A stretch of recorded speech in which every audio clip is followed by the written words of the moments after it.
Back. Happy to have local artist and professor at Bethany Lutheran College, Don Moldstad, in studio. And you may recognize some of the scenes from some of his pieces, but this is really incredible. I actually thought it was a picture when I first saw it, but you actually created all of these. So let's talk about your inspiration a little bit. Yeah, well, thanks.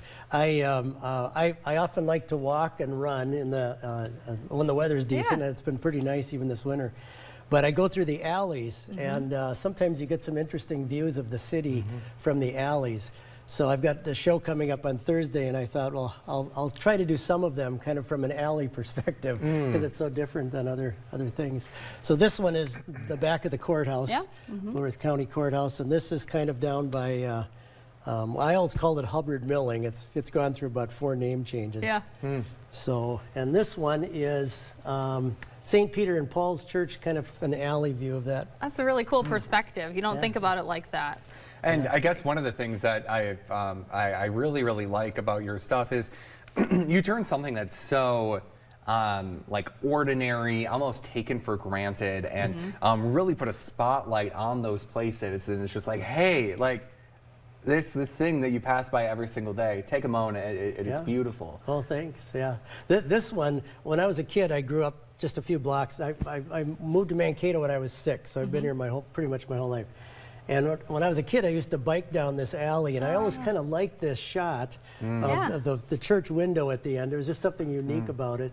And so a number of years ago, I actually went out in the winter in my car and sat in the car. I try to do all of my work, we call it plein air. That means where you're right out in the open, painting or drawing or whatever.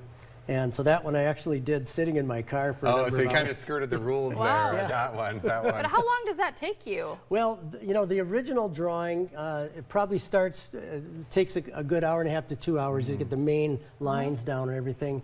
And then you can kind of bring it back home and fill things in after that. So you think about all the detail of like the tree branches and and the snow. It's crazy. Wow. Yeah. I'm impressed. And so where are some of your favorite places that you have drawn? Well, Italy was a great trip. My sister and her husband have been very generous. They've taken us on some wonderful trips. And that's often the time that I get to do the most painting and things. These just happen to be from kind of Mankato scenes. This one is from Red Wing, and the next one is from Hastings. Oh, yeah. But a lot of my stuff, I've been to Norway, to Germany, to Italy, Switzerland, and those are some of my favorite just because. But every time I see them again, it reminds me of being on vacation because it's. That's definitely. Awesome. And you have an exhibit where some of these will be displayed coming up this week. Yep, this Thursday night, there's kind of the artist talk at the beginning and then a reception at Bethany's. It's called the Fine Arts Center, the Ilva Soccer Fine Arts Center. We call it the YFAC up there. And so that starts at 7 o'clock on Thursday night. So. And then how long will it be on display? It runs pretty much through the month of March and I think into the first week of April or so. All right. So, Well, thanks so much for being here today. Thank you for having me. More when we Appreciate it. come back on Kato Living.